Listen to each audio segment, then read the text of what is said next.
Et rebonjour à toutes et tous, on est toujours en direct du Festival international de la bande dessinée d'Angoulême, c'est la 52e édition et depuis midi, on vous montre les coulisses du festival, que ce soit les coulisses sur le stand Glénat, on a parlé à des autrices formidables, Karine Linder et Sixtine Dano, bien sûr, ensuite on est allé visiter l'exposition 1629, c'est super, on revient justement de la chambre de commerce.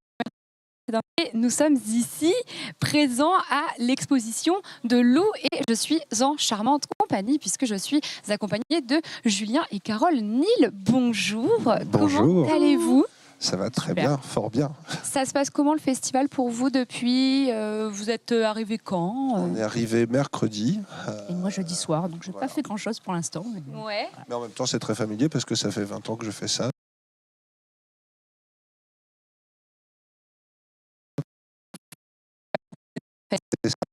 C'est fou. À peu près, je crois que j'en ai manqué un. Mais... T'as vraiment tes marques là maintenant. Ouais, je connais tout. Et toi Carole, à chaque fois tu viens aussi au festival? Non, moi je viens de temps en temps. Ouais, d'accord, ok, très bien.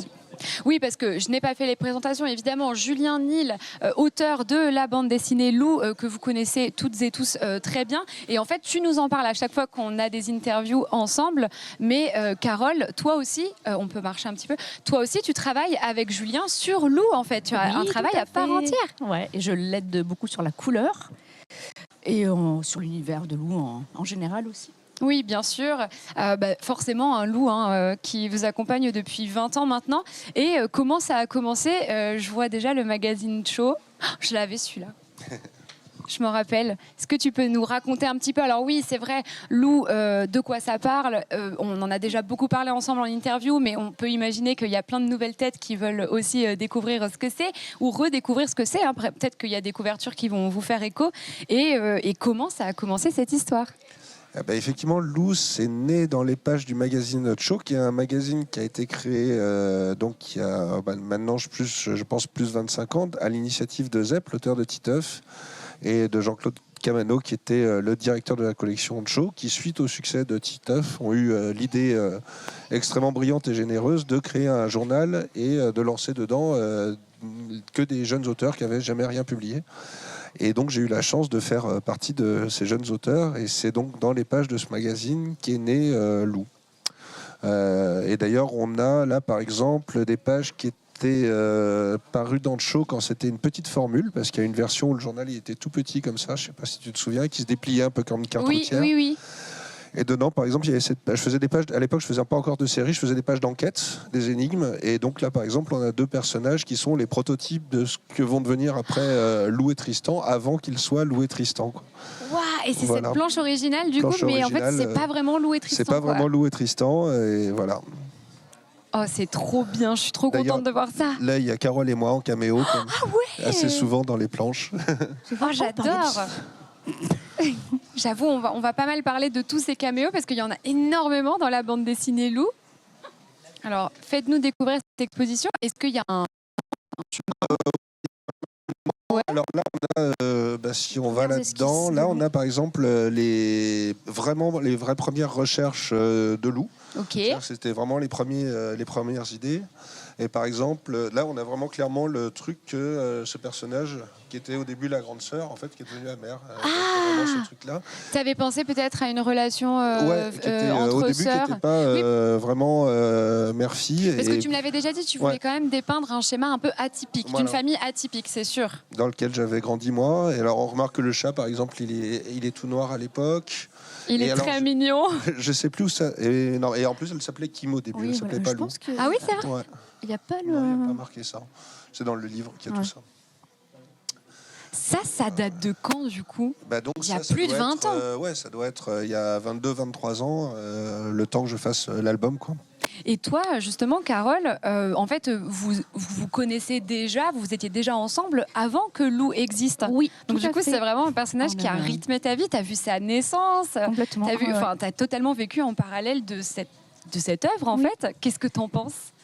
Qu'est-ce que j'en pense? Oui, mais genre, qu'est-ce que ça a fait? À quel point ça t'a impacté toi en tant que personne? Je pense que je ne m'en rends pas compte. Pour moi, c'est naturel. Comme pour nos enfants, d'ailleurs, aussi. À chaque fois, on leur pose la question, qu'est-ce que ça fait d'être les enfants de Julien Nil? Mais Pour nous, c'est naturel. Non, c'est pas tant qu'est-ce que ça fait d'être la femme de Julien Nil, mais je veux dire à pour quel le point personnage- Lou, elle a aussi forcément impacté vos vies, etc. C'était quand même quelque chose d'assez fluide finalement. Elle a fortement impacté parce que c'est vrai que quand on s'est rencontrés, Carole et moi, on travaillait dans une entreprise, on faisait des cartes postales. Elle au service commercial et moi au service artistique. Oui, vous vous êtes rencontrés comme ça avec Aix-en-Provence, du coup. Ensuite, moi, je suis parti. Enfin, on a quitté l'entreprise en même temps, moi, pour devenir graphiste indépendant. Et en fait, la BD, ça s'est un peu profilé comme ça, et un peu par hasard, en fait, par un concours de circonstances. Et puis, effectivement, ça a complètement bouleversé notre vie. En fait, à la base, quand on s'est connus, on n'était pas parti pour faire ça, quoi. Voilà. Non, Donc, du coup, pas c'est du pour tout. ça que ce que je disais quand je te demandais à quel point ça avait eu un impact fort. C'est, enfin, littéralement, elle a régi votre vie ensuite, en fait. C'est vrai. J'arrive même pas à répondre parce qu'en fait, oui, c'est vrai que Oui, c'était un petit peu philosophique comme question finalement. Je vous ai demandé de vous projeter un petit peu. Mais oui, bien sûr, Lou, qui nous accompagne depuis 2004 maintenant. Tu voulais nous montrer quelque chose en particulier? Non, alors on va continuer si tu Ok. veux. Non, si mais tu veux Je veux dire bien. aussi peut-être que Vas-y, Carole. tout ça, c'est des carnets de Julien qu'on a exhumés en préparant en fait le bouquin qui s'appelle Génération Loup. Et en fait, quand on a préparé cette exposition, on était en train de travailler sur ce bouquin-là. Donc on voit qu'il y a tous les des exemples de carnets qui sont dans toute cette exposition. Oui, aussi. parce que finalement, vous avez gardé tout ça pendant toutes ces années. Et Carole, si je me trompe pas, c'est toi qui as choisi de scanner, Oui, qui oui. a Bah, en vous êtes fait préparation aider, du il me bouquin. semble quand même. Mais Non. non, Si, même on pas. avait un super graphiste. Voilà, c'est ça. non, C'est de s'appelle lui dont je Harold. parlais, Ouais. pardon. Oui, parce que c'est vrai que je l'ai pas dit, Oui. mais on est aussi ici à cette exposition Lou, non seulement pour parler de la série de bande dessinée Lou qui s'est prolongée jusqu'à Lou Sonata, où Lou est adulte, jeune adulte, mais en fait, il y a un livre très récemment qui est sorti qui s'appelle Génération Lou, que je vous conseille de vous procurer, surtout si vous êtes très très fan de Lou comme moi, qui est un livre qui justement recueille des scans, des espèces de je sais pas, des inspirations qui ont fondé Lou ensuite. C'est en fait finalement assez proche de cette expo. C'est presque le Oui. catalogue de l'expo. Il y a puisque complètement. c'est le matériel commun. Il y a quand même 200, voilà. 200 carnets Ouais. à trier, à numériser. À classer de façon thématique. Donc c'est toi qui as scanné, numérisé tous ces carnets du coup. Est-ce que tu as Voilà. dû faire des choix? Comment tu as pensé tout Oui, ça? alors forcément, il y a eu des choix à faire. Il y en a plein encore d'inédits qu'on verra peut-être un jour, je ne sais pas. Je pense Et qu'on après, a- le graphiste a fait un énorme tri aussi. Il a dû aussi choisir de son côté. Et tu voulais nous dire un truc par rapport à... Non, c'est bon, ok. Voilà, très bien. Donc toutes ces esquisses, on continue le chemin de notre visite. Je vous lis dans le chat. Des pages Qu'est-ce qu'il y a, originales, Carole les pages originales du tome 1. Ah, de ce voilà. côté. Je vais me mettre comme ça. Donc les vraies pages avant la mise en couleur informatique. Donc, Sachant qu'il n'y a que le tome 1, le 4 et le 6 qui sont en traditionnel. en traditionnel, les Oui, autres sont. exactement. Voilà. Et d'ailleurs, c'est marrant parce que du coup, le tome 1, le 4, en fait, pour le 2 et 3, tu étais retourné en numérique, c'est ça? C'est ça. Et comment ça se fait que tu as fait des allers-retours? C'était pour tenter quelque chose de C'est différent? pour éviter de me lasser. Oui, mais justement, c'était une de mes questions. On l'a dit, Lou, elle vous accompagne depuis 20 ans, elle rythme votre vie depuis 20 ans et elle rythme la vie aussi de vos lecteurs. Forcément que vous vous êtes lassé, tu t'es lassé, toi, Julien, au bout d'un moment, peut-être?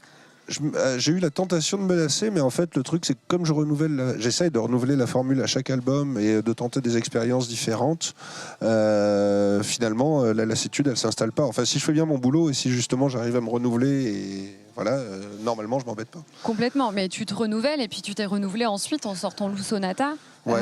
où Lou, cette fois-ci, était adulte et du coup avait d'autres objectifs, il y avait d'autres choses qui régissaient sa vie que son enfance et Ouais. elle et son entourage, donc dans Lou Sonata. Alors là, on a un truc très rigolo. On a une pièce, une belle pièce pour les plus geeks d'entre nous. Ça, je suis si vieux que ça. En 1984, c'était mon premier ordinateur, un Alice. Donc c'était un ordinateur français de chez Matra et Hachette, qui avait pour particularité d'avoir ce manuel, guide d'instruction là, qui est donc illustré par Moebius, le grand dessinateur de bande dessinée. Mais oui, je me disais, c'est trop beau Voilà. ça. Et moi, cette image-là, quand j'étais petit, c'était une image que je bloquais des heures et des heures dessus. Et en fait, pour moi, elle est très annonciatrice de ce qu'allait devenir Lou. Finalement, tu vois une jeune fille blonde dans un espèce d'univers coloré, d'accumulation, de choses comme ça. Et en fait, je pense que franchement, c'est une image qui m'a tellement marqué que j'en ai finalement fait une carrière, quoi. Et je suis le très grand fan de Moebius. Donc, et c'était très cool de la part de Mathieu Charrier, de toutes ces équipes qui sont commissaires d'exposition et qui ont créé cette exposition, d'exhumer ce genre de pièces. Ouais, mais c'est trop beau. Mais du coup, c'est que quand tu étais enfant, tu regardais cette image et qu'ensuite ça a donné quelque chose d'autre. C'est magique, j'adore. Ça, c'est un carnet aussi à toi? Voilà, ça c'est des carnets avec ma fille Maya quand elle était toute petite dans le bord du TGV. Là, des histoires sur mon papa. Mais alors, sur mon papa, il y a quelque chose d'intéressant là. Je vais vous montrer. Ah oui. Oh là là, je veux trop que tu montres ça. Alors, là, alors là, je suis très fier de ça. Ça, c'est une page de mon grand-père. Ça, c'est un truc qui doit être de 1950. Mon grand-père, il a fait dans sa vie 2 bandes dessinées. Il était illustrateur publicitaire. Et il a entre autres illustré l'ourson de Butagan. Non, ça c'est mon papa. Ah, ça c'est ton papa. Ah oui, c'est vrai. Donc en gros, c'est vraiment un vivier d'artistes de fou, quoi. Et là, c'est des pages de mon papa qu'il est allé présenter au magazine Pilote dans les fins des années 60 et qui ont été refusées. Donc après, il a fait carrière dans la publicité. Et donc, mais je suis très fier malgré tout que mon papa et mon grand-père, qui n'ont pas vraiment fait carrière dans la bande dessinée, soient exposés au musée de la bande dessinée. Ah oui, mais voilà. C'est trop bien. Donc, et là, en plus de ça, cette planche, elle est trop superbe. cool. Hein. Oh ouais, elle est superbe. Puis en plus, c'est en super état. Tu as réussi à garder tout ça. C'est ça. Et ce qui est rigolo, c'est que c'est quand même une bande dessinée de cow-boy par quelqu'un qui n'avait jamais lu de bande dessinée de cow-boy. Et c'est scénarisé par ma grand-mère. Donc, c'est vrai? Ouais, c'est non, mignon. Mais d'accord, vous avez vraiment une famille, un lieu qui est quand même propice à la créativité. Toi, tu n'étais pas très école, etc. En plus, tu me l'avais déjà dit. Donc, ce vivier-là te permettait de nourrir une autre passion. C'est ça. Alors là, c'est une très belle pièce. C'est les aventures de Vincent le chien qui pète. Non. Si. Donc c'est une BD de moi quand j'avais 8 ans. Donc qui est plein de grossièreté. Parce que c'était la base de mon humour à la base. Ah oui, j'avoue. Mais attends, mais t'as quel âge là? Je sais pas, j'avais 7-8 ans, un truc comme ça. 7-8 ans, tu t'en connais des gros mots là. Ouais. Et ça aussi. Alors, et là en dessous, on a... Le chien qui pète, les aventures de Vincent. Attends, il faut que je regarde, c'est incroyable. Ils l'ont cherché, je me casse, avec son baluchon. Mais attends, mais tu sais que c'est vachement bien. Hein. Il y avait déjà un truc, mais le découpage est bien. Ouais, le découpage est super. Non mais attends, mais c'est incroyable. Mais je suis trop contente de voir ça. Qu'est-ce qu'il dit lui, Ginette? T'as pas vu ce conte de Vincent? Il y a mon compte Kleb qui a fait une fugue. Il est grand et il pète fort. Ok. Et dès qu'elle fait allô les flics. Voilà, c'est. Mais j'adore. Je trouve ça trop bien. Et alors là, on a une autre belle pièce, c'est les aventures de Rick Bréal. Rick Bréal, le fameux. Comme son nom l'indique, salut, je m'appelle Rick Bréal, profession vagabond. Il marche sur la plage. Tiens, voilà 2 mecs. Le clochard, file-nous ton blouson. Là, ça se castagne. Et puis après, salut, mon nom est Rick Bréal, spécialité karaté, judo. Mais attends, donc, une sorte de découpage. C'est trop bien, le découpage est énorme en fait. Et puis là, c'est trop cool. Ouais. Alors en plus, je connaissais pas le manga à l'époque. Mais ce qui est rigolo, par contre, alors pour la petite histoire, ce fameux Rick Bréal, vous remarquerez qu'il a un gilet en peau de mouton. Peau mouton. Et Rick pour Richard. Et, voilà. Et donc en fait, c'est la première que tirent aventure. Les origines. Voilà, et la première aventure de Rick Bréal. Et pour la petite anecdote, donc il a engendré le personnage de Richard. Et dans Lou, et alors il est personnage secondaire dans une série qui s'appelle Crisis Young, qui a été réalisée par mon copain Baptiste Gobert, et qui a réalisé les scènes de Sidéral dans le dessin animé qu'on verra tout à l'heure. Et je lui ai en échange prêté le personnage de Rick Bréal, il l'a intégré dans son histoire aussi, quoi, qui est un vagabond. C'est impressionnant parce que en fait, ce personnage-là, du coup, il t'a marqué quand tu l'as inventé quand tu étais plus jeune, et en fait, il a inspiré Richard. Ouais. Mais c'est surtout parce qu'à l'époque, je trouvais que le gilet en peau de mouton, je trouvais que c'était le vêtement le plus cool du monde. C'est vrai? Et ouais. J'en avais un moi aussi quand j'étais petite. C'est hyper cool. Mais une très belle colorisation. Enfin, Carole, on est d'accord. À côté, ton travail de colo, bon. C'est parfait. Au feutre, vraiment la meilleure stratégie colo. J'adore. C'est trop bien d'avoir récupéré ça et d'avoir gardé ça pendant tout ce temps aussi. Je trouve ça trop cool. Parce que tu sais, parfois on se sépare de certaines choses. Moi, j'ai beaucoup déménagé quand j'étais petite et à chaque fois mes parents me disaient il faut faire du tri dans nos affaires et donc dans mes affaires aussi. Et il y avait des trucs, je pense. C'était ma maman qui avait gardé beaucoup de mes dessins. Ça, par exemple, ça fait partie des trucs dans l'éducation qui marquent. C'est-à-dire que moi, quand j'étais petite, tous mes dessins, ils étaient affichés au mur de la cuisine. Il n'y avait que ça, tu vois. Et donc forcément, ça valorise ton travail et voilà, tu y crois un peu, quoi.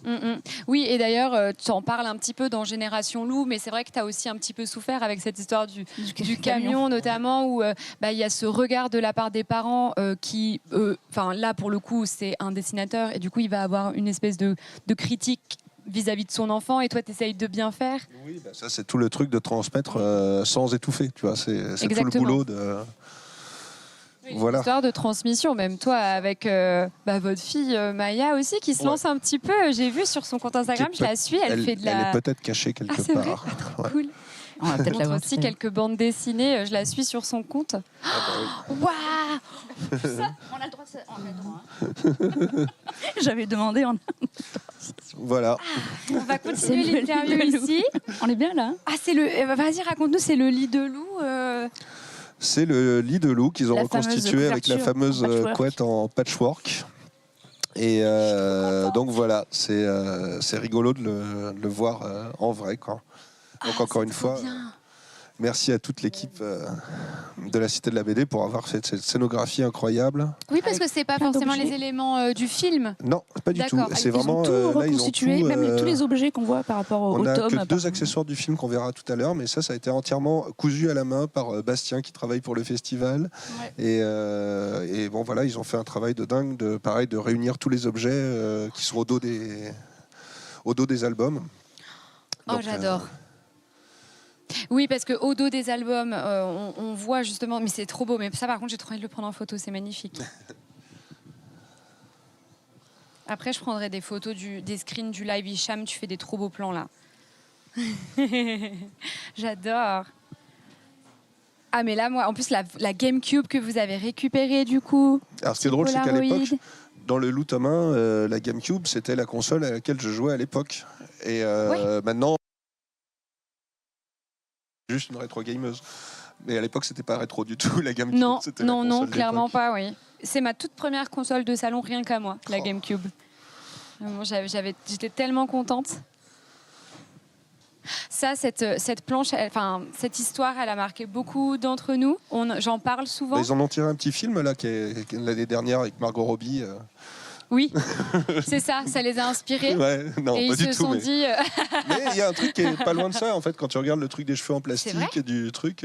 Et de commencer à prendre conscience aussi que tout ça c'est pas réel, etc. Ouais. Mais en fait, je pense que pour celles et ceux qui connaissent pas très bien Lou, mais dans cette planche, en fait, c'est un peu le moment où Lou et Mina, qui est sa meilleure amie, réalisent qu'elles ont un peu du mal à jouer comme quand elles étaient petites filles, puisqu'elles sont en train de grandir, et de laisser parler leur imaginaire, etc. Moi, je me souviens, je sais pas vous, je me souviens très nettement du moment où j'ai arrêté, où je me suis dit waouh, ça fonctionne plus, j'arrête. Et quand j'ai lu ça, je le faisais encore.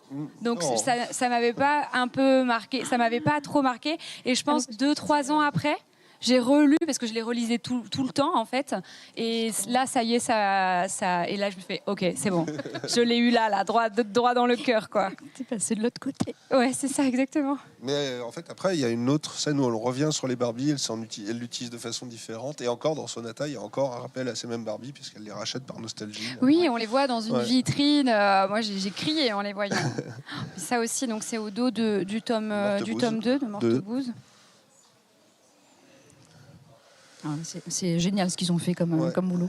Regarde les bottes. Avec l'inspiration Tiki, trop cool. Là, les premiers croquis du cimetière des autobus. Wow. Voilà, donc du tome 3. Oh, le bracelet de force. La petite robe de princesse et les bottes. Bien sûr, les bottes emblématiques. Les bottes qui ont vachement été tatouées aussi, j'ai vu. C'est un des tatouages de Lou qui revient le plus. Ouais. C'est fou. Mais tu penses qu'elles représentent quoi, ces bottes? Alors c'est marrant parce que le cimetière des autobus, pour moi, il y a un truc évident, symbolique dedans, c'est la robe trop petite et les bottes trop grandes. C'est-à-dire que c'est un moment de l'adolescence un peu charnière. Elle est coincée, elle se sent à la fois trop petite et trop grande. Elle est entre 2 âges. Donc clairement c'est ça, mais en même temps je suranalyse pas non plus complètement mes trucs. Par exemple le cimetière de l'autobus en soi, je sais pas tellement ce qu'il représente. Moi je sais que c'est juste un souvenir d'adolescence où effectivement j'étais un peu dépressif et tout, et j'allais traîner et lire des bouquins dans un cimetière des autobus. Et ça m'a semblé important comme élément de le mettre au cœur de mon album. Mais en fait, j'ai pas tellement d'analyse au-delà de ça parce que effectivement, elle passe dans le cimetière d'autobus, elle va mieux après, mais on n'explique pas pourquoi. En fait, je comprends. En gros, tout n'est pas métaphore et il n'y a pas de la suranalyse de français à faire là-dessus. Même d'ailleurs, tu le disais, il y a une fameuse scène où la mère de Lou lui dit, quand elle soit à Mortebouse et que Lou s'ennuie à mourir, et qu'elle lui dit, bon, bah, moi je faisais ça à Mortebouse, et puis d'autres trucs, mais je te dirai quand tu seras plus grande. Et tu m'avais dit dans une précédente interview que quand tu faisais dire ça à la mère de Lou, en fait, tu savais pas vraiment de quoi elle parlait quand elle parlait des autres trucs. Ouais. Pour autant, qu'est-ce que ça va évoquer chez ton lecteur? Le cimetière des autobus, qu'est-ce qu'il va évoquer chez tes En fait, ce qui est lecteurs? intéressant, c'est que tout le monde va y projeter quelque chose de différent. Et c'est ce que j'essaye de faire le plus possible. C'est de soumettre des images plutôt qu'une grille de lecture de ces images. Et c'est ce que je trouve super intéressant et je pense que c'est tellement inspirant du coup parce qu'on arrive à se projeter nous en tant que lecteurs sans pour autant fantasmer un truc que tu aurais voulu dire par métaphore, quoi. Ben, merci. Alors je l'ai pas dit, mais avoir la chance de gagner un exemplaire de la bande dessinée Génération Lou. Voilà, le concours est ouvert à toutes et tous et dans le chat de Glénat et dans mon chat à moi, twitch.tv/ultia.Lou, et il y aura un tirage au sort à la fin de la visite de l'exposition. Continuons. Alors, là, on a un petit peu des planches. On continue sur les objets. Toujours les objets. Waouh, un petit carnet. Il est tout petit, ce carnet.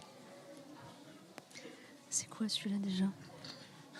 Mais ça, c'est quoi? Parce que j'ai remarqué qu'en fait, quand tu travailles sur Lou, tout ce qui est recherche, inspiration, etc., parfois, c'est pas vraiment dans Lou, mais c'est des choses qui viennent nourrir quand même ton travail. C'est ça, il y a beaucoup de travail de carnet, de recherche, etc., qui ne se retrouvent pas forcément dans les albums, mais qui font partie de la démarche et du chemin. Et tu te projettes carrément même dans l'histoire. Ouais. Je me représente en train de dialoguer avec les personnages. Très souvent, je m'insulte. Bah, depuis la BD sur l'épée, les insultes, c'est quelque chose de très ancré.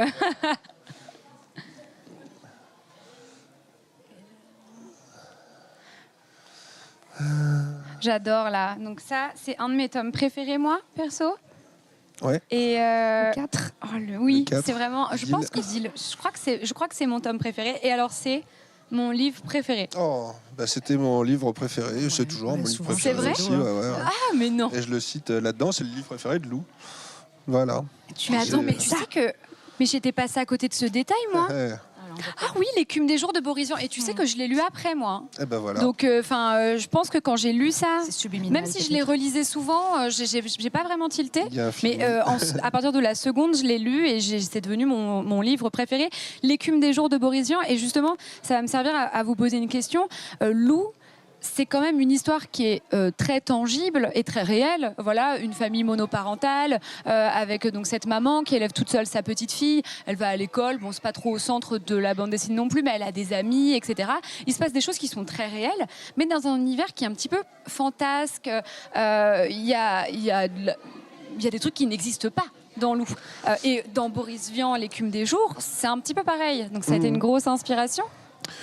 C'était une inspiration et puis en fait j'avais pas trop envie non plus d'ancrer les choses réelles, dans le réel et dans le monde contemporain. Alors, par exemple des vraies références à la culture pop ou des choses comme ça, il y en avait un petit peu dans le tome 1, mais assez vite je les ai gommés en me disant je préfère être intemporel, pas préciser où ça se passe. Et donc au fur et à mesure le monde de Lou est devenu un monde légèrement fantastique jusqu'à frôler vraiment le fantastique avec l'âge de cristal ou des choses comme ça. Oui, voilà, on le voit bien, il y a des éléments fantastiques de plus en plus qui apparaissent au fil des pages. En fait, le truc c'est que j'ai toujours essayé de pas faire un truc sur l'époque. Tu vois, je fais pas. Faut pas que ça soit trop ancré dans le temps et que ça soit peut-être daté ensuite. Ça. Tu vois, les cahiers d'Esther par exemple de Riyad Satouf, c'est très ancré sur le moment, sur les expressions des jeunes du moment et tout. Lou, j'essaye de faire en sorte que ça soit un petit peu intemporel, tu vois. Ouais, d'accord. Oh, mais elles sont énormes ces planches. Ah oui. Bah oui, ça c'est le tome 4. Le tome 4, donc à l'encre de Chine, format raisin. Donc je sais pas ce qui m'a pris. Je sais pas ce qui m'a pris. Je sais pas pourquoi j'ai fait ça. Aucune idée. Parce que c'était Guillaume Bianco qui t'a inspiré par mon copain Guillaume Bianco qui dessinait à la plume, j'étais jaloux. Oh, j'adore. Le test de grossesse. Ah, trop bien. Et donc, la naissance de Fulgore qui a directement fait écho à votre vie À la aussi, naissance de forcément. Phineas. Oui, parce que notre fils est né à cette époque-là aussi. Et oui. Voilà. Et donc, je pense que dans le... Ah bah ça, ouais, c'est d'après une photo de C'est Phineas. vrai Ouais. Ah, c'est vraiment une photo de votre bébé. Oui. Oh là là. Oui, c'est vraiment lui. Oh, j'adore. Mais c'est fou parce qu'au final, du coup, Lou, elle grandit. Lou, elle grandit, certes, mais en fait, vous ancrez le récit avec des vrais éléments de votre vie, quoi.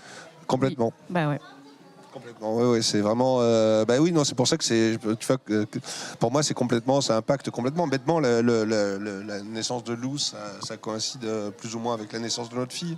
Enfin, c'est la volonté pour moi de faire une bande dessinée qui soit un peu valorisante pour les filles. La naissance de notre fille a impacté. Le succès, finalement, de la série aussi s'impacte sur le fait que la mère de Lou, son roman marche, Sidera, ça marche.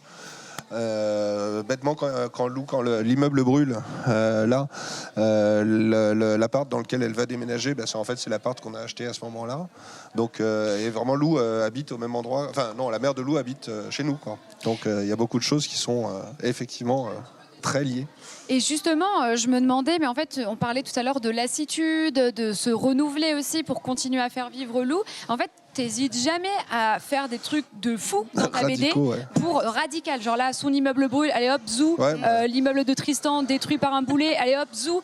Et en fait, tu le fais souvent et c'est un truc qui va te permettre de passer à autre chose. Allez hop, ça te force à ne pas rester ancré sur quelque chose qui est emblématique depuis le début. C'est ça, c'est ce que j'ai essayé de faire. C'est s'il y a une formule justement dans Lou, encore une fois, c'est de ne pas avoir de formule et dès qu'il y a un truc qui est un peu installé, de casser le truc et de redistribuer les cartes. Oui, complètement. Waouh! Alors, ah ouais, là on passe à le cinéma. Journal infime, le cinéma, parce que c'est à cette époque-là qu'il est rentré en production du film. Oui, voilà, c'est ça. Donc racontez-nous un et petit peu. Ça, c'est des objets qu'on a chez nous normalement et qui nous ont volés. Ah, c'est vrai? Ils sont venus avec des grands cartons et ils nous ont pris plein de carnets, plein d'objets. Ça, c'était Sylvie. Donc ça, c'est le clap de... Oui, alors donc racontez-nous un petit peu. Lou, c'était un grand succès en bande dessinée et ensuite... Et vous en avez fait un film. Ouais, enfin d'abord il y a le dessin animé, on verra ça après. C'est pas complètement chronologique, mais effectivement il y a eu ce film qui a été incroyable. Enfin pour moi c'était génial puisque effectivement des producteurs m'ont fait complètement confiance pour que je l'écrive et que je le réalise. Et il y a eu au niveau créatif sur les décors, les costumes, etc. Une euphorie et un truc qui était complètement dingue. C'est-à-dire qu'effectivement, on avait une décoratrice qui faisait faire par une vieille dame des pizzas en crochet, par exemple, la pizza en crochet. Là, on a une pièce qui est intéressante, c'est les jumelles de Lou dans la première scène avec laquelle elle regarde Tristan. Et c'est moi-même qui insistais, en fait, c'est les jumelles de Luke Skywalker.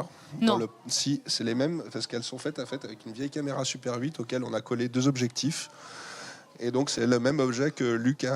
Alors il manquait une visière qui a été cassée, mais elle a exactement les mêmes visières. Et même quand elle regarde dans la visière, en fait, l'interface des jumelles, c'est exactement la même que celle de Luke Skywalker. Voilà, petit plaisir de geek. Oh mais qu'est-ce que c'est cool! Et ça c'est trop bien pour laisser peint. Avec le film, tu dis ok, je vais mettre en presque c'est la réalité forcément des trucs que jusqu'alors qui étaient dessinés. C'est ça, mais ce qui est intéressant, c'est que justement, ils sont allés chercher dans l'univers du film. On n'est pas non plus dans le réel. En fait, ils ont très bien compris le truc, et c'est pour ça que moi, je trouve que le film vieillit bien. C'est-à-dire qu'en fait, même quand il est sorti à l'époque, le décor, les costumes, les vêtements, tout ça, c'était absolument pas les costumes d'époque. C'est un truc complètement réinventé. Et donc, c'était un plaisir de recréer ce monde artificiel, en fait. Et c'était un bonheur. Puis une consécration aussi de le voir en film. Une consécration, bah oui, effectivement, ça fait super plaisir. Et puis je continue à en être très très fier dessus. Allez le voir, si vous êtes toujours pas allé voir le film Lou. Il était sur Netflix pendant un moment, mais j'ai l'impression qu'il y est plus. Non, il y est plus, mais bon, il est toujours. On peut sans doute l'acheter en VOD sur des plateformes louer, différentes. etc. Très très bon film, vraiment. Merci. Ça doit être fou aussi de voir ça prendre vie. Ah, je l'ai, celle-là, la bande originale. Là, qui vient de sortir, effectivement, c'est inédit et c'était la bande originale composée par mon copain Julien Dicaro, qui avait fait la bande originale du film. Et là, on vient de l'éditer pour la première fois en vinyle avec plein de bonus et tout ça. Donc, un super objet dont on est très fiers. Là, nous avons une mini salle de projection avec le film. Avec les fameuses jumelles, là, on les a vues là. Hop. Ah oui, trop bien. Ah oui, le petit. Ah, trop cool. Donc pour ouais, ça par exemple, à tout le tournage du coup. je l'ai réalisé le film. Oui, donc, oui, oui. voilà, c'est ça. Oui, bah oui, tu as réalisé le film en fait, tout à fait, bien sûr. Donc là par exemple, ce toit en fait, c'est à l'intérieur d'un hangar. Il y a juste le dernier étage du toit et derrière c'est un énorme fond vert. Tout ce qu'on va voir en incrustation derrière, c'est entièrement du CGI. Ça aussi, c'est à l'intérieur d'un hangar. C'est absolument pas un vrai décor, mais la lumière, elle est incroyable. On dirait la vraie lumière du matin. Et puis il y a tellement de détails. Voilà, tout ça, ça n'existe pas en fait. Ça. Ouais. Là, il y a moi qui passe. Je faisais un caméo là. Ouais. Ah, mais j'adore tous ces caméos. Hop. Oh, vous ici. Ça alors. Mais non, vous ici, mais incroyable. Alors là, c'est une reconstitution de la mon maison. bureau. Et ils sont allés si loin qu'ils ont reconstitué mes enfants. Ils ont reconstitué les enfants, Non, ça c'est c'est fou. mes vrais enfants. Ils sont pas en CGI. Sauf que lui, je sais pas, peut-être. Voilà. Comment ça va? Super, ça va très bien. Salut. Ça fait trop plaisir de vous voir ici. Putain, la reconstitution, elle est poussée quand C'est même. poussé Hein. loin, hein, parce qu'il y a notre cuisine derrière en photo, tu vois. Ouais. Et Qui sert voilà. de bureau. souvent. Qui sert de bureau, ouais. Ah, ça c'est les recherches du lettrage. Oui. Ah, trop intéressant, trop cool. Oui, bah parce qu'en plus, il n'y a que 3 lettres. Hein, donc, disons que le lettrage, ça devait être quand même un sujet. Avec le fameux cœur en point d'exclamation. Ouais. Ils parlent, la technologie est dingue. Les enfants parlent. La reconstitution va loin. Fait, hein. Oh. Ah ouais, vous avez joué aux cartes? Alba, explique ta Ah oui, ça c'est. Alors ces méthode cartes. de travail avec des cartes. Ces cartes-là, ça fait partie de ma méthode de travail. Donc, Ok. ouais, d'accord, elles sont alimentées, c'est super. Ah oui, c'est super. Et rebonjour tout le monde, on est toujours en direct de l'exposition Lou, en présence bien sûr des auteurs de Lou, donc de l'auteur de Lou Julien Nil et de Carole Nil aussi qui bien sûr fournit son travail pour la BD Lou, notamment à la colorisation. Et nous étions en train de parler de ce fameux bureau et de ses cartes, mais aussi de ta méthode de travail, Julien. Est-ce que tu peux reprendre un petit peu parce que ça intéressait vraiment beaucoup le chat? Et ben donc, à partir de cette histoire de post-it, etc., j'ai combiné ça et j'ai commencé à faire ces cartes, donc qui sont en fait au début de chaque album, je crée un jeu de cartes. Je pars d'une image, mais vraiment c'est un truc qui est très interne, très jungien. Donc d'ailleurs c'est pour ça qu'il y a le livre rouge de Jung. Carl Gustav Jung ici. Et en fait, je crée une image qui en appelle une autre. Et ce qui est intéressant, c'est que quand on crée une image, 2 images, et qu'on les intervertit, ça raconte 2 histoires différentes. Je considère les cartes comme des cases d'une bande dessinée dans le désordre. Et en fait, au fur et à mesure, cette méthode, c'est devenu quelque chose que j'utilise de plus en plus et qui aura de plus en plus son importance dans Lou Sonata 3, entre autres. Voilà, ces cartes. Parce que la Je méthode... le sens venir parce que tu commences à poser le décor un petit peu avec ces cartes qui Tout à commencent à fait. être de plus en plus présentes, bien sûr. Ok, très intéressant. Alors, oh là. Oh, chut, vous ne dérangez pas, il fuit. Oh là là, ils se on dirait sont- qu'on on arrive dans dirait une clairière vraiment- pleine de petits lapins. Vraiment, Vous pouvez rester là. C'était très mignon. Vous n'êtes pas obligé de Ah partir. oui, le droit à l'image, mon Dieu, oui, c'est ça. Évitons. Cachez-vous, vous reviendrez après. Vraiment, on est arrivé dans cet endroit, ils se sont tous éparpillés comme des petits lapins, j'avoue. Ouais. Dis-nous. Alors, là, on arrive dans la section du dessin animé de Lou, donc dessin animé réalisé en 2009 par Jérôme Mouscadet et écrit par Sophie de Croisette, qui a été la première adaptation finalement de Lou sur un autre média, donc sur lequel j'avais un droit de regard et que j'ai un petit peu supervisé. Et voilà, et qui est surtout un dessin animé qui a marqué une génération, je pense, et qui a servi pour beaucoup de gens de porte d'entrée dans mon univers. Voilà. Oui, forcément. Il y a beaucoup de personnes qui t'ont connu grâce au dessin animé. Et c'est vrai que là, tu avais un droit de regard. Et pour le film, en tant que réalisateur, tu pouvais vraiment faire Oui, ce que tu voulais. le film est plus pour moi ma vision et mon Un espace de adaptation. liberté. Voilà. Mais ensuite, voilà, le dessin animé. Maintenant, c'est l'adaptation par quelqu'un d'autre et il a été, je pense, très important et très bénéfique pour la série. Bien sûr. Oui, oui, Voilà. bah moi, il y en a plein qui me disent qu'ils ont... Eh oui. Alors, pour le coup, je les ai jamais vus, moi, les dessins animés. C'est marrant, ça passait sur quelle chaîne? Ça passait sur M6 et Disney. Mais c'est pour ça que j'avais pas la 6 Ouais. et j'avais pas Disney Channel. Donc voilà, allez hop, c'est réglé. On n'a pas de Lou, le dessin animé pour moi. On arrive à Sidera et justement, Ouais, j'ai putain, une trop question social. vis-à-vis de Sidera. En fait, Sidera, c'est le livre de la maman de Lou qu'elle est en train d'écrire et qu'on la voit écrire. Elle est surtout présente au début dans les tomes. D'ailleurs, même, tu fais carrément vivre Sidera à travers certaines planches et certaines petites aventures. C'est un peu une mise en abîme. Complètement. Là, c'est des pages. Alors, c'est rigolo parce que cette expo, elle a été montée cet été, quand j'étais en train de raconter et de dessiner une des histoires inédites qui est présente dans Génération Loup. Parce qu'effectivement, je me suis rendu compte que ça fait bien longtemps qu'on n'avait pas entendu parler de Sidera et que j'avais bien envie de la redessiner. Et alors, quand vous regardez bien, c'est aussi un petit peu un hommage à Moebius, tout ça, avec ses hachures et ce traitement. Ah mais oui, bien sûr, voilà, c'est donc, évident. Mais même là, les vaisseaux, les planètes Voilà. et tout, ouais, j'adore. Et là, on a donc la version Sidera qui est dans le dessin animé et donc qui est réalisée par Baptiste Gobert. Mon pote, dans le film, pardon, ouais. c'est la séquence de Sidera sont en animation. Et donc là, c'était un grand plaisir de travailler avec Baptiste et le studio 4 Fiches de Luxe. Voilà. Et donc, alors là, on arrive à l'extrait où elle n'est pas encore en dessin animé. Attention, ça va partir.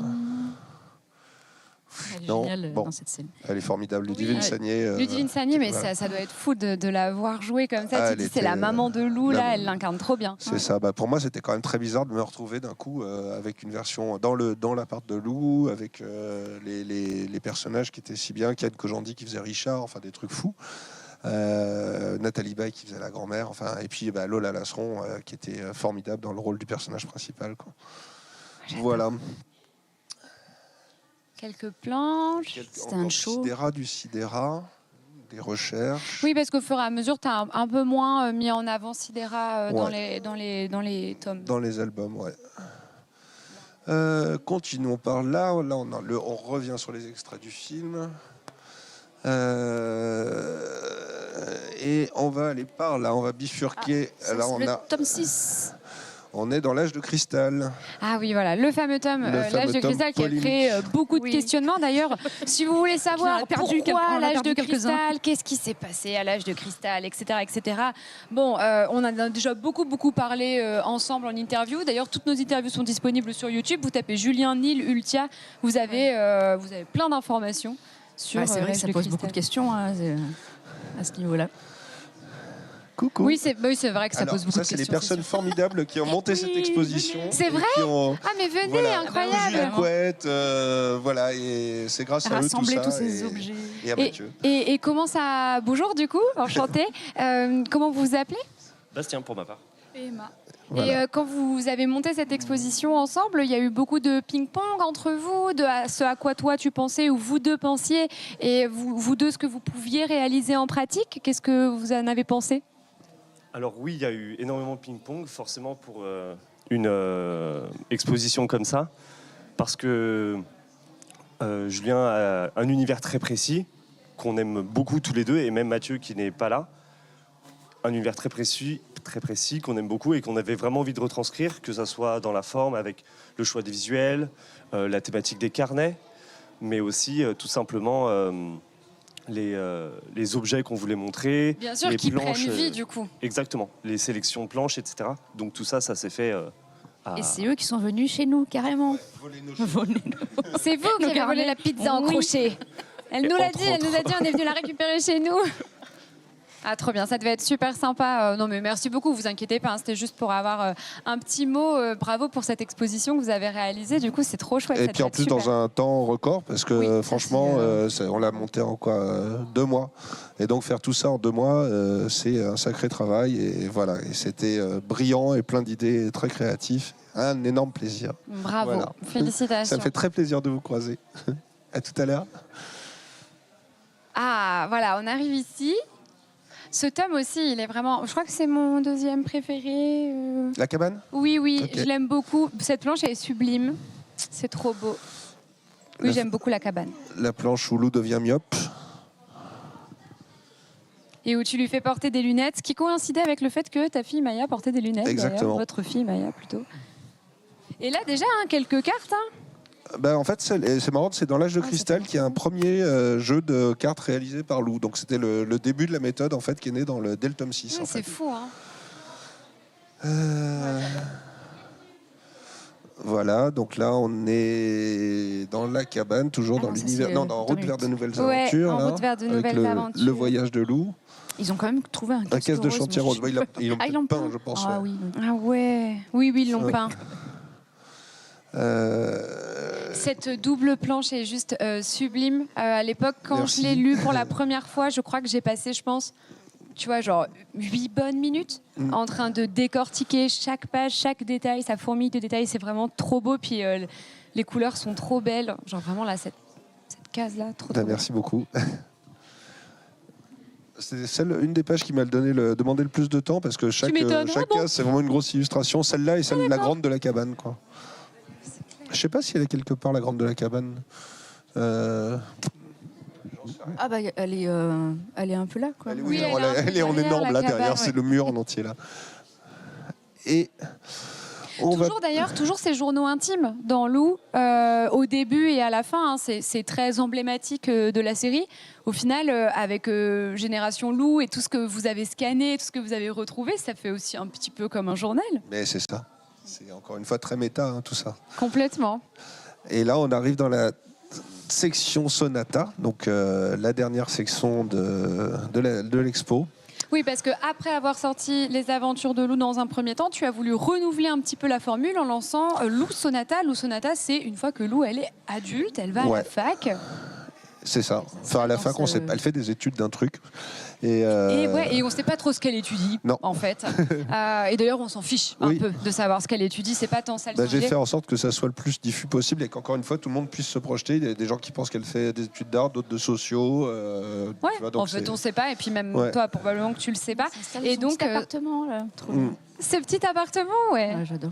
Pas très fonctionnel à vivre dedans, je pense. Qui est vraiment inspiré de mon premier appartement à Aix-en-Provence, en fait, quand je suis arrivé, quand j'avais son âge à Aix-en-Provence, et qui était une espèce de mansarde avec des niveaux et des trucs dans tous les sens.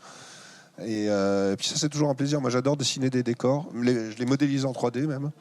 Ce qui me permet de les réutiliser sous plusieurs angles, etc. Et puis ça, j'ai toujours adoré, moi, dans les livres, les vues en coupe ou les trucs, ou les maquettes. On en a déjà parlparlé, moi aussi, et je pense que le chat sera d'accord. J'ai toujours aimé les plans, les cartes, les maquettes, les vues en coupe, les formes isométriques, les trucs comme ça. Et en fait, du coup, pareil, c'est le genre de planche sur lequel j'ai passé du temps, parce que même quand j'étais petite, je pouvais jouer avec des planches comme ça. Tu vois, oui, c'est ça, exactement. Une vraie imagination. Un plaisir à faire. Et puis donc il y a aussi effectivement là le disque de Lou Sonata, le disque de Crystal Zilotte. L'ourson de but à gaz.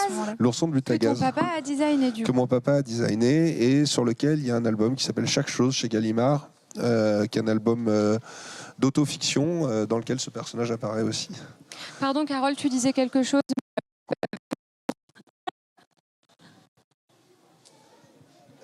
Voilà, on a un livre écrit dans ce fameux alphabet secret que j'ai inventé et que les fans ont déchiffré. Ça, c'est fou, hein. Et qui s'appelle le nilien.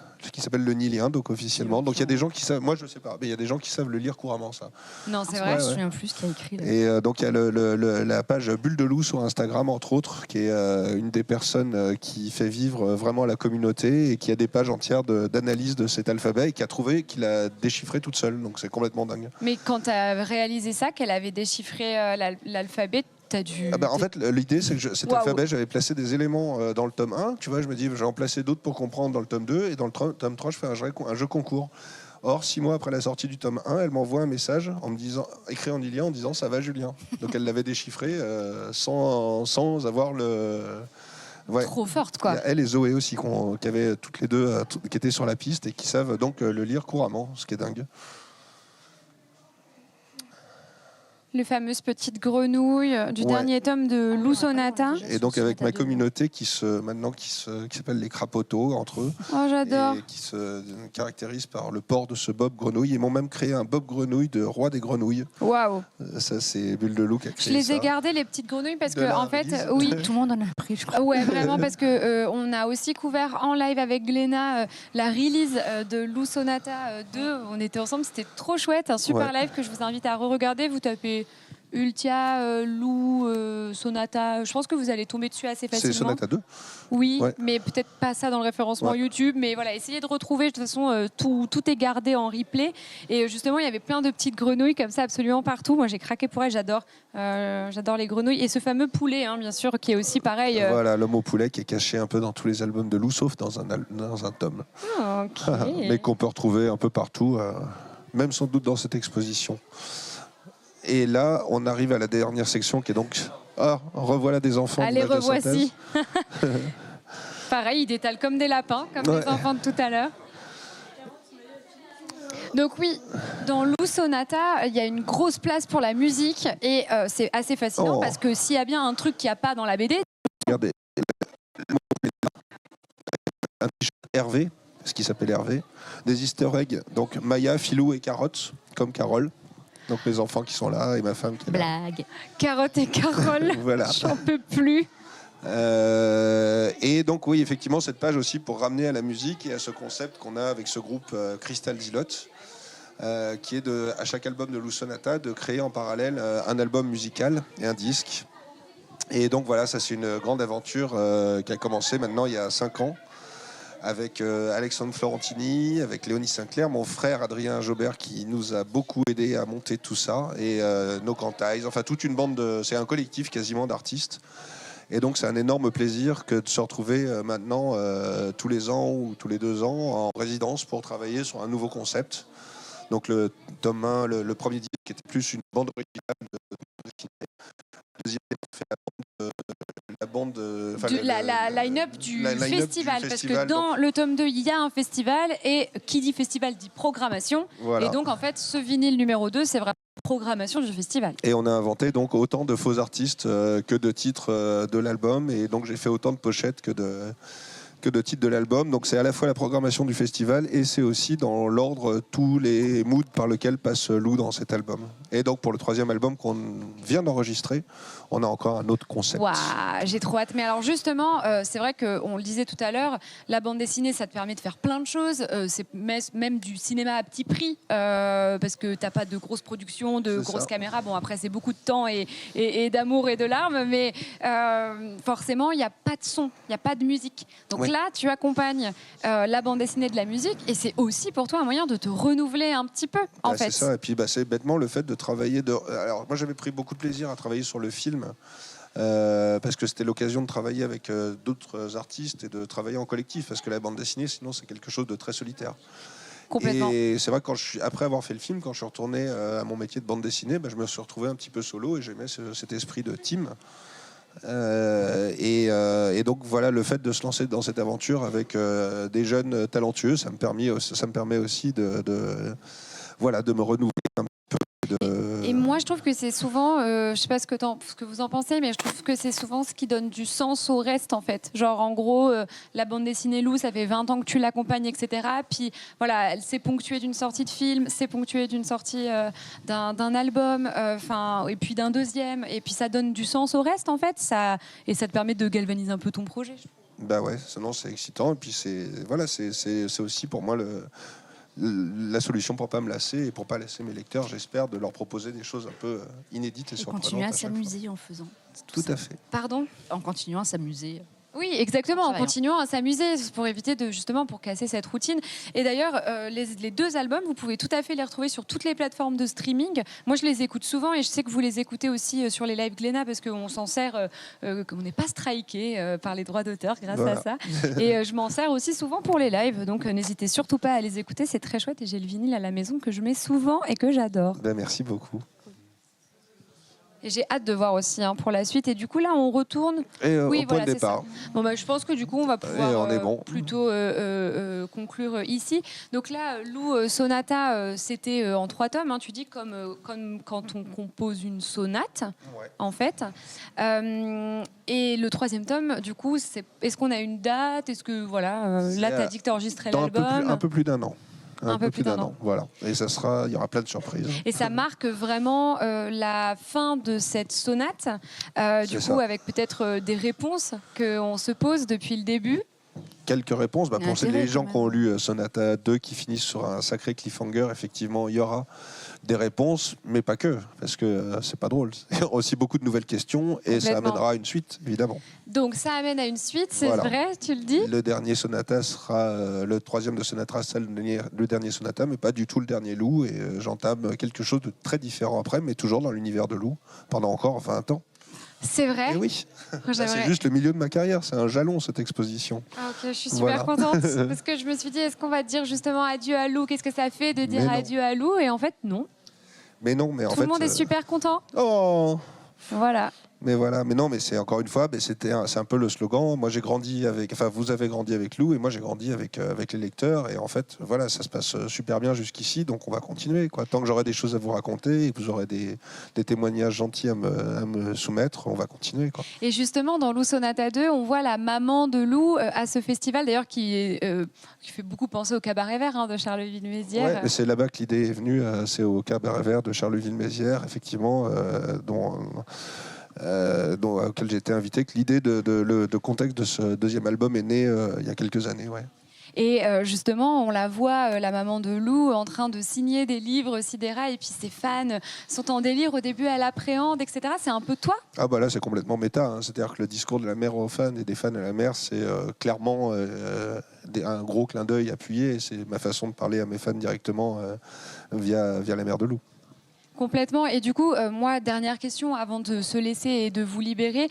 Julien, Carole, vous travaillez ensemble, vous êtes aussi un couple. À quel point votre travail impacte celui de l'autre? Toi, Carole, quand tu fais la colo, est-ce que, par exemple, tu peux proposer des bonnes surprises? Julien n'avait pas pensé à ça, mais il se dit, OK, pourquoi pas, j'aime bien. Comment ça marche, votre travail? Comment ça s'articule? En fait, je le connais tellement bien que donc je me projette beaucoup dans ce qu'il attend que je fasse comme couleur. Mais oui, effectivement, je pense que parfois, j'essaye des trucs. Oui, Qu'ils gardent ou pas, mais parfois, c'est un peu... comment dire, un peu frustrant, parce que moi, je fais les aplats, et lui, il passe derrière pour faire les couleurs et les ombres. Et parfois, il me change toute ma page. Ah, des fois, non. tension dans la villa. Pas du tout. Non, puis, au-delà des couleurs, il y a aussi le fait qu'en permanence, pendant toute l'élaboration de Parce que nous, l'album, c'est que de l'ambiance, en fait. Donc, c'est très compliqué. il y a aussi, tu vois, sur l'écriture, j'ai quand même, avec toi, Maya et tout, je vous fais lire au fur et à mesure le truc. Ah oui, et pour oui, moi, ça, ce qui est super important, c'est que dès que j'ai fini une page en crayonné, je la donne à Carole. Il nous regarde.